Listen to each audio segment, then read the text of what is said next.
Jangan disesuaikan dengan jadwal gitu loh. Reses ya diselesaikan dulu pekerjaannya, baru mereka reses. Ya kalau begini belum ada pekerjaannya, baru 2 bulan kemarin dilantik, pekerjaan mereka apa? Ngabisin duit lagi, ya habis dong duit gua gitu. Sehingga kan jelas rancangan mereka ke depan untuk jangka panjang, 5 tahun ke depan, 10 tahun ke depan, bahkan 20 tahun ke depan. Sehingga tidak perlu lagi ada reses, kembali lagi ada keputusan reses lagi. Loh kok masih ada reses-reses lagi ya? Harusnya langsung kerja aja, nggak usah reses-reses lagi. Kan harusnya mereka harus segera bekerja, masih banyak utang-utang yang harus diselesaikan. Dokumen perjalanan dinasnya dulu kasih ke kita. Lihat. Oke, baik kita lanjutkan kembali. Kalau tadi Mas Adi mengaku memang menggunakan anggaran ini dengan maksimal di lapangan, bahkan terkadang sering nombok juga. Tapi pada praktiknya di lapangan, ada tidak Mas Adi melihat rekan-rekan anggota dewan yang menyelewengkan anggaran ini? Ada tidak prakteknya di dalam? Saya kira mungkin ada ya. Itulah mungkin yang merusak citra DPR, mungkin ya. Jadi menurut saya ini DPR baru dilantik, jadi ini momentum menurut saya keterlibatan semua pihak untuk mengawasi anggota DPR.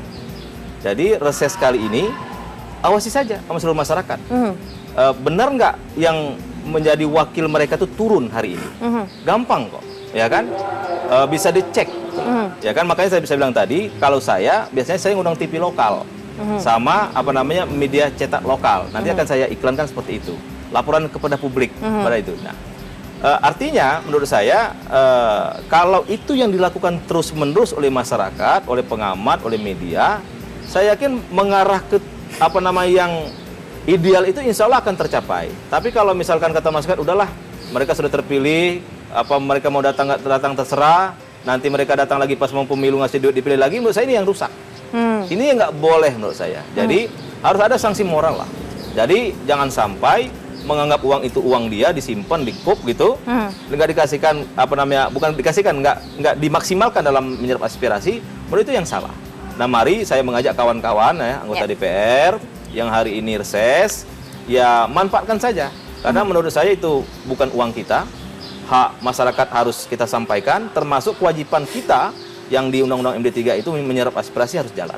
Oke, baik. Mas Rai, kalau melihat metodenya seperti ini untuk menyerap aspirasi rakyat, seolah-olah datang ke dapil seperti Sinterklas begitu, bagi-bagi uang, tadi uang transport yang banyak dibagikan, apakah cara ini sebetulnya cukup efektif untuk menyerap aspirasi rakyat, terutama untuk jangka menengah ataupun jangka panjang? Nah, sebenarnya kan uang 150 juta itu ya, tentu saja bukan bayangannya tidak diperuntukkan untuk pembangunan fisik gitu. Misalnya membiayai orang sakit, kan udah ada BPJS dan seterusnya gitu. Kemudian membangun masjid misalnya atau jalan dan sebagainya, bukan itu. Yang di 150 itu asumsinya karena anggota DPR ini akan ketemu dengan banyak orang yang mungkin berkumpul di dalam satu tempat yang membutuhkan ya tentu saja ada transportasi dari publiknya, masyarakatnya, dan sebagainya gitu ya, termasuk konsumsi dan seterusnya. Itulah uang dari 150 juta itu gitu. Jadi tetapi memang di satu segi kita harus mengatakan bahwa ada kultur politik demokrasi kita yang belum tumbuh. Nah, masyarakat juga menganggap bahwa para politisi itu ya seperti Sinterklas itu tadi ya. Betulnya satu segi gitu. Jadi ini dua pihak yang harus memang terus-menerus menurut saya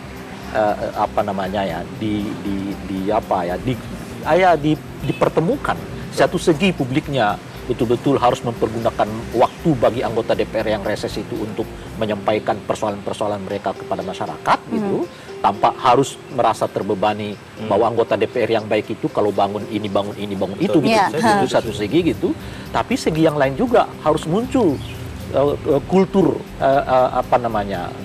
kultur tinggi lah gitu ya, kultur beradab dari anggota DPR-nya yang juga tidak selalu memikirkan yang penting saya terpilih dengan cara menggula-gulai masyarakat gitu ya. Jadi harus timbal balik. Tapi kalau tekanannya kemana? Ya mestinya ke DPR-nya.